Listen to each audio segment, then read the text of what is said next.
Hey, it's CVV, Chris Van Vliet, and you have to check out the fastest rising podcast in all of professional wrestling. I'm talking about the Crash and Burn Wrestling Podcast. If you're looking for pay-per-view predictions, if you're looking for pay-per-view reviews, if you're looking for interviews, check out the Crash and Burn Wrestling Podcast. Crash and Burn!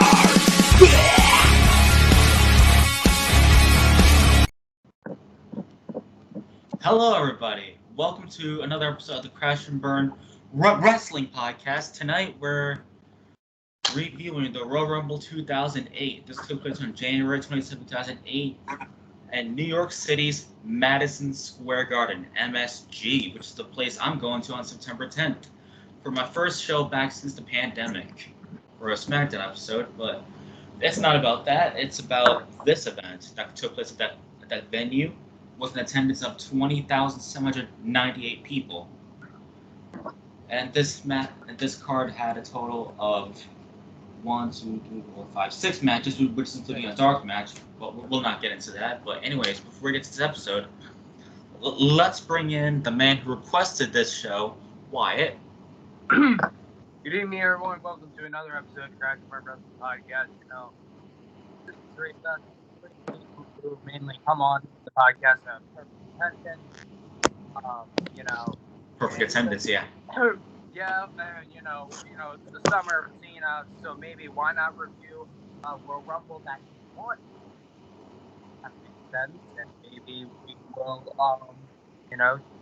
go and hop in the Crash and Burn time all the way to 2008 to one of the very decent pay-per-view, in my opinion. And there wasn't barely any matches on the card, but why not review the show anyway? So maybe everyone, if you have a bottle of water or even a coffee or a pizza, just sit back, relax,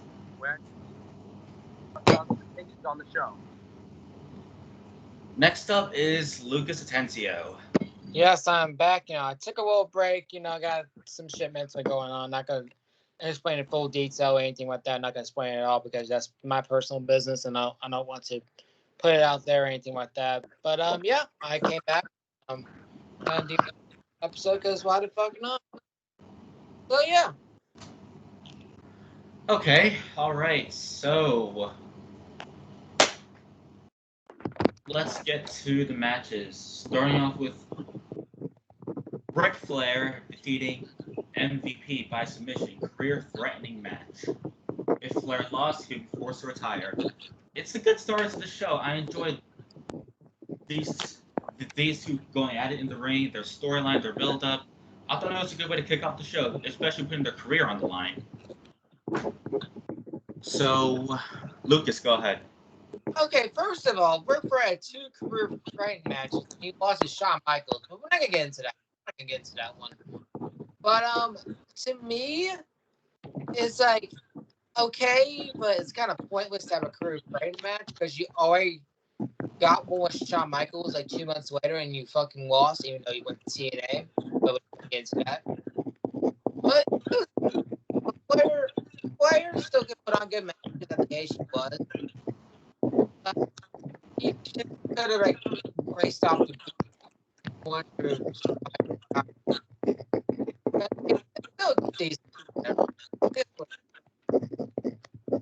All right, Wyatt.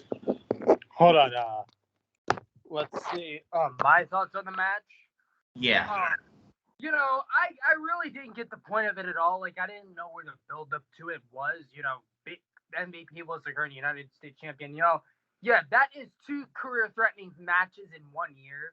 The first one, that gave us, like, a clue that Ric Flair's career in WWE was going to end soon, once and for all, And then that, after beating MVP, and then that leads to him fighting Shawn Michaels at Mania 24, and that sort of shit. But, it really kind of made sense, but the match was good, they all went back and forth, and, Ric Flair almost lost the match, when MVP gave him a big boot to the corner, and then MVP pinned him, and then hooks the leg, and then Ric Flair puts his foot on the rope. And as of what Lucas said, I'm kind of with him. I couldn't agree more on that. But not too much to say on that match. But I guess I mean both guys are great, but pretty much Ric Flair's career, of course, was coming to an end. But the first one, yeah. But if Yeah. MVP did end Ric Flair's career, that wouldn't be the best decision. All right. So the next match, JBL defeated Chris Jericho by disqualification in a singles match. Go ahead, Oh, Lucas. I remember the. I remember Jericho fucking whacked JBL with that chair. That's called station. Remember when headshots illegal? Just wow. That's what headshots were. And now it's not really not a thing now because concussion protocol. So I mean, it's understandable. I'm not gonna go again. I'm not going into full detail. I'm not gonna debate against concussion protocol. Concussions are real things sometimes. You don't want that to happen. And but the match though, it was decent. Well, the main part of it, Jericho hit JBL that. That was a good shot though. I ain't gonna lie. Jericho fucking whacked him. All right. So Wyatt. I mean, the match was pretty damn good. I thought it was pretty damn good. They went back and forth in my opinion. I thought the match was pretty good. It all started from Armageddon 2007 when Jericho put Randy Orton to the walls. Jericho and Orton actually had a feud late in 2007, and Jericho was this close to claiming the title, but how it all happened was Orton threw Jericho on top of JBL, but JBL was like commentating for SmackDown at the time and whatever. And then, JBL gave a big boot to Jericho after he put Orton in the walls, and Orton was very close to tapping out. And then that led to something, and then now JBL, of course, playing heel and being the most hated superstar in the Ruthless Aggression era. More hated than Edge. But, JBL talks about, like, Jericho, how his kids are going to, like, say that he's a coward and whatever and whatnot. And then, on Raw, when JBL has like the wires and chokes the shit out of Jericho on Raw, and that builds up to the Rumble. And during that fight, I do remember like JBL, once he throws Jericho onto the pole, Jericho starts bleeding to freaking death. And then after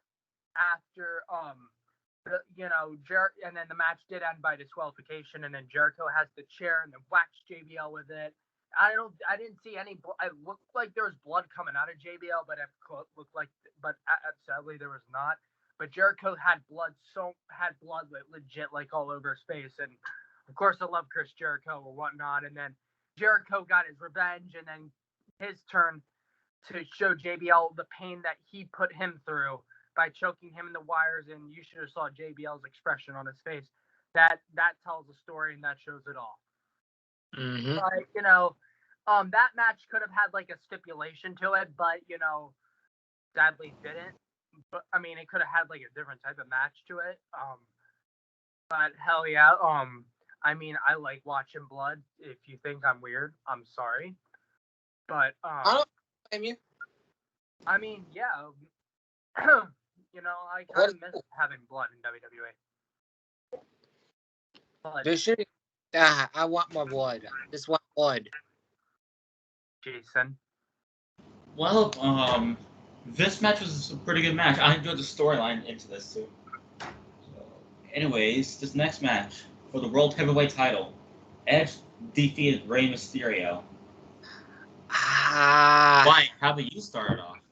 Okay, I'll start it off. Yeah, I actually enjoyed that match. That match, it had a pretty decent storytelling to it. Rey Mysterio and Vicky Guerrero knew each other very well. Edge was dating Vicky Guerrero. Whoever Edge dated, Edge was fucking incredible for who he was. But, Edge was dating Vicky Guerrero at the time. But, the way Edge's promo on Vicky Guerrero when he divorced her, we're not going to get to that because that didn't happen at the time. But I'm tired of jumping like a frog here. I'm going to get to the real story of this. I do the build up. I mean, it was a pretty good rivalry. Two of SmackDown's best ever superstars going at it for the World Heavyweight title. Ray and Vicky knew each other well because Vicky was the wife of the late great Eddie Guerrero, and Ray was one of Eddie's great best friends, and they knew each other too well. And Ray, I feel like the reason why Ray got the match was Ray was in like a beat the clock challenge and whatnot, and then and he went against Edge, and then he had to beat Chavo's time because Chavo had a 6-minute match, and then Batista came out and attacked Kurt Hawkins and Zack Ryder, who actually worked for Edge and Vicky at the time. They were the Edge heads, and they cosplayed and dressed up just like Edge. And Undertaker came out and turned out the lights, and then Rey Mysterio won that and got his ticket to get the title match for the Royal Rumble. And Ray got his ass kicked during that fight. Ray legit got his ass kicked during that build up, and then that all led to the Royal Rumble. And yes, Hawkins and Ryder did not last long being ringside of the match because they looked like they were going to attack Ray, but the ref wasn't looking, and then the ref spot was smart enough to see that and ejected them from ringside. And then Vicky Guerrero was like in a wheelchair at the time and shit, and Rick and Edge was actually working on Ray's injured knee to get through the match. And I did actually like the way how the match ended, was especially the fact when Vicky Guerrero was when Ray was hitting 619, Ray was so close to winning that title, and then Vicky Guerrero made it from happening because she was the SmackDown GM. Like, she legit can do whatever the fuck she wants. Like, but at the very end of it, Vicky Guerrero was grabbing on the Edge, and then Ray hits the 619 and accidentally hits her, and then she falls down to the ground, and then I love the counter, how like Ray jumped up in the air and then Edge countered it with a spear, and then that led to Edge retaining the World Heavyweight Championship. Yep. But I would say them two in a feud was absolutely amazing. That was. It was a great feud. So I enjoyed the match and the feud. And so yeah, a great storyline, a great build up to this. So, Lucas. This match pains me as a child. I wanted Ray to win that one from when I was a kid. Like, I was a big Rey Mysterio fan as a kid, and I wanted him to beat Edge so bad because Edge was, Edge around that time. Even though I'm serious, how do you go from Lita to Vicky? Like, I'm sorry, but just why for Edge? It's like Triple H dating China and then dating Stephanie McMahon. You're trying to date somebody with power, And I never get it. But anyways, we're not getting into that. But the build to this was really good, and this match was pretty good as well. And Ray has a bunch of knee problems. Everybody knows that. Thanks, Chavo, for exploring that. But yeah. It was a decent match. The ending was really good with that spear mid there. Even though they paid me as a child, but looking back on this, it was a really damn good match. Really damn good finish. And it's one of the best matches of WrestleMania 24, which is Edge and Undertaker. Yeah. So this next one, Randy Orton defeated Jeff Hardy. Singles match for the WWE Championship. Go ahead, Lucas. Man, this build-up. I remember this build-up too. I think the build-up was Randy Orton punt Matt Hardy, and they went to Jeff won some kind of title match or some shit like that. And I think before that, Jeff Hardy did a swanton, that legendary swanton bomb on Randy Orton. He attacked Matt Hardy backstage. Mm-hmm. Thank you. But yeah, it was a really entertaining feud, and I swear, I'll say this: Radio and Jeff Hardy cannot get away from each other. I don't care what y'all say. They all make matches with them. Randy Orton freaking has the ear fetish for love of God. He's the ear fetish. That's just Randy Orton nutshell for you guys. But yeah, It was a really good, decent match. Not decent, but it's a really good match. And the ending was Really good match for sure. was really perfect. Like Jeff Hardy was going for Twist of Fate, and Randy Orton countered an RKO. I always love that count. It's just so smooth, and you just don't see it coming. Like it's just so smooth and so fluid what it does. It was a really good match, good build up. Would I want Jeff Hardy to win that match? Maybe, but I feel he just came back. You know, and you need to kind of build him up a little bit. That Armageddon happened in 2008. So yeah, I think it's a right choice to have Randy Orton as champion because Randy Orton was hot around that time. But I'll say this: 2009 Randy Orton, best one. Yeah. Yes, Wyatt, go ahead. Oh hell yeah! You know, I'm actually happy that this match even existed. But yeah, definitely incredible performance by both of my boys. You know, I did like the promo for like the whole promo for this advertisement before this match showed that Jeff Hardy deserved this match more than anything, like having the whole WWE universe behind him. And of course, with the build up, Randy Orton did attack Matt Hardy backstage, and Jeff Hardy did that swanton all the way on top of the entrance stage. Probably one of the most famous swanton bombs I've ever seen, like the highest swanton bomb or whatever. But what was I gonna say? Excuse you. Yeah, excuse me. But yeah, definitely definitely good, definitely great match. Jeff Hardy really put on a pretty good performance. It was the Intercontinental Championship and the WWE Championship.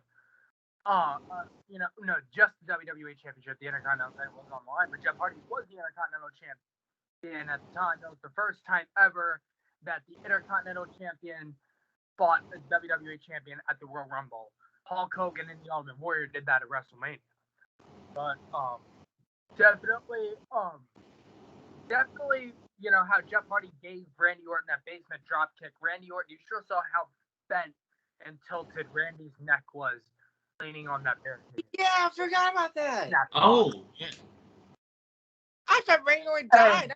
I thought his head came off or something. I legit thought he would have been dead, but no. My neck! And yeah, I definitely love that smooth counter. And definitely there were some good counters, especially when Jeff was like jumping above the ropes and Randy drop kicks him and Jeff Hardy landed pretty hard. And especially the one counter, how the match ended off, was when Jeff Hardy gave a twist of fate, reversed RKO, and Randy Orton takes the retain. And I believe it was one of the last appearances when Randy Orton used the Burn in My Light theme. You were getting ready to have a theme change. Hey, nothing you can say. Oh yeah, that theme song, yeah. But yeah, definitely a pretty good, incredible match. And before that match happened, I remember a segment happening with Maria Kanellis and Ashley. We dearly miss her. I remember her asking Maria Kanellis, hey, we think it's an option that maybe if you want to be posed for the Playboy magazine. And then Santino comes out and Santino says, that is not gonna happen. That is not gonna happen. Yes. I remember that. And then Santino cuts a promo and all, and there's like some guy that's like has like a black blanket over himself.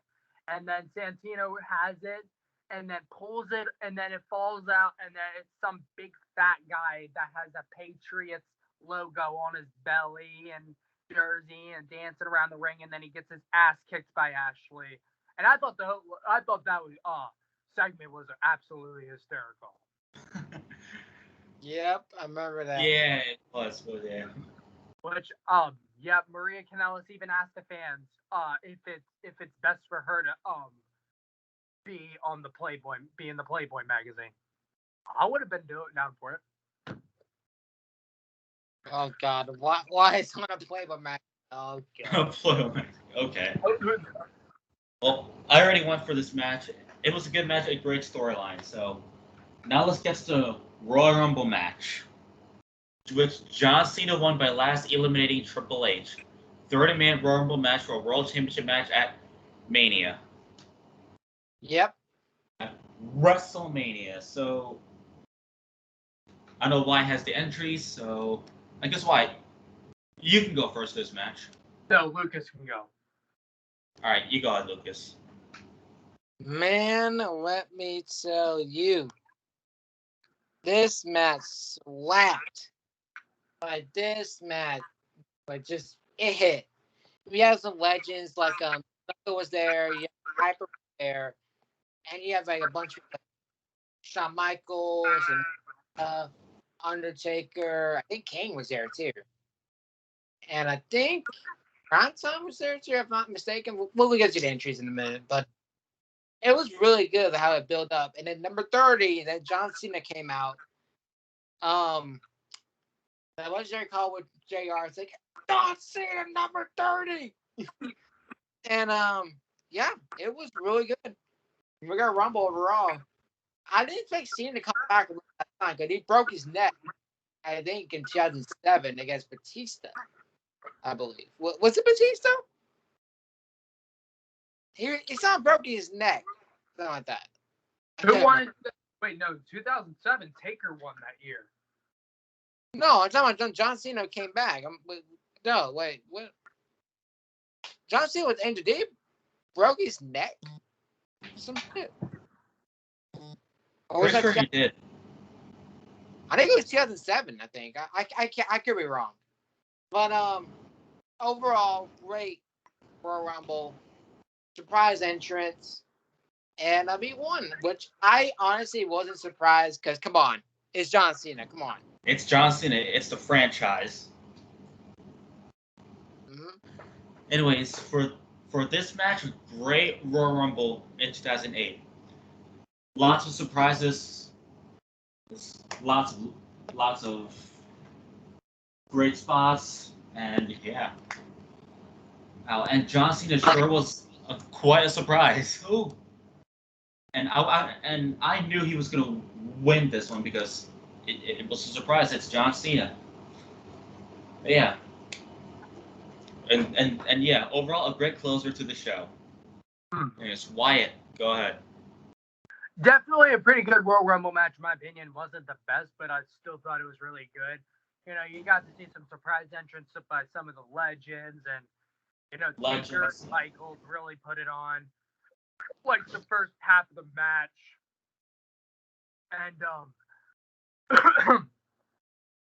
they lasted at least like a half hour in the match and whatnot, and you know, John Cena did make. You should have saw a big pop of the crowd when John Cena made his return. Definitely historic.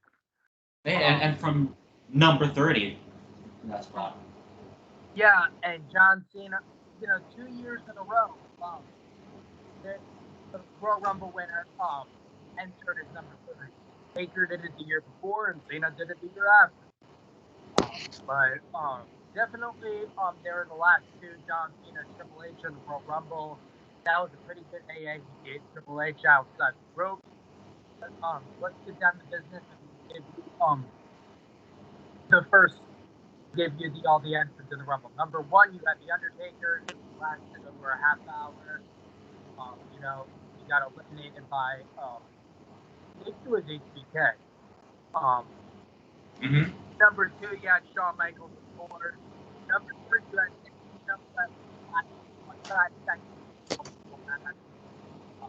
four, you had the Great Hall. Number five, you had Howard Flash for a while. Number six, you had John Morrison. And shockingly, he lasted like over 20 minutes. And then that John Morrison really won well. Number seven, you had Tommy Dreamer. Number eight, you had Batista. As a Batista, you made him look like that Umaga made him, but it's like Umaga made him that type of stuff with pro.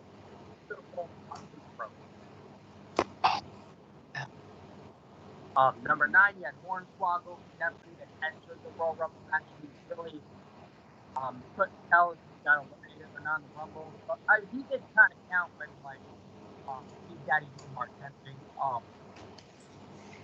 Big Daddy being Mark Henry came in the Rumble. And got him. But Hornswoggle wasn't the only one. Curtis Axel never entered the Royal Rumble in 2015. So Hornswoggle's not the only one. Number 10, you had Chuck Palumbo. Number 11, you had Jamie Noble, who had fractured ribs. Chuck Palumbo kicked his ass even though they were rivals. Number 12, you had CM Punk. Number 13, you had Cody Rhodes. Number 14, you had Maga, who last scripted well, named Cody Rhodes. Number 15, you had Snitch, who had a new look and personality for himself. Number 16, you had The Miz. Number 17, you had Shelton Benjamin, who actually barely last like all fired up. Later, Shawn Michaels out. Number 18, you had Number 19, you had Roddy Piper, and then back 3 went at it in the Rumble until number 20, Kane came out and eliminated them both. Number 21, you had Carlino, who immediately spit in Cody Rhodes' face immediately once he came in. Number 22, you had Mick Foley. Number 23, you had Mr. Kennedy. Number 24, you had Big Daddy B. Number 25, you had Mark Henry. Number 26, you have Chavo Guerrero. Number 27, you have Finley, but he didn't originally enter the Royal Rumble match. He came in early, but Hornswoggle was in trouble. And fun fact, Hornswoggle was known as Mr. Vince McMahon's son. Oh, yeah. Oh, yeah. Yep. Yes, you are my son. My first ever bastard son. Oh, God. Number 28, you had Elijah Burke, who's known as the Pope. Number 29, you had Triple H. Number 30, you had the Royal Rumble winner, John Cena. John Cena. I guess we'll get down to the rating. All right, so I guess that's all. So let's get to the ratings for the entire show. I'm giving this, no doubt, a 10 out of 10. I enjoyed the show as a whole, to be honest. So, Wyatt, how would you rate it? I'll give it an 8. All right, Lucas. I'll give it a 9. Actually, 9.5, actually. It had a good Royal Rumble, so I mean, it gets a bonus, so. It was a pretty good show. So, outros. Thanks for watching this episode of Crash and Burn, the fastest rising podcast, I guess, out there today. So, hope you all enjoyed, and subscribe to the Moshcast, which our next episode for that is Green Day's recent album, Father of All. And in terms of Crash and Burn, we'll be doing the 29th annual WrestleMania. So we hope you stay tuned for both of these upcoming videos, and have a good one. Lucas. Yeah, so for having me back on this episode. You know, it's been a while, a little bit. We had to take a break for a little bit, but yeah, I'm back now. Breaks are always good. Yeah, everything's good, better than ever. And yeah, just do the usual and just don't do stupid shit. Wyatt, end it off. Thank you for another great episode of the Crash and Burn Wrestling Podcast. You know, you can watch this pay-per-view only on Peacock, but if you live outside of the United States, you can watch us on the WWE Network. Please go follow everyone's socials. Please click like and subscribe. Show these videos some love, and stay tuned for some more episodes. You know, summer's heating up. Okay, everybody. We'll see you next time. Bye. Bye. Crash and burn!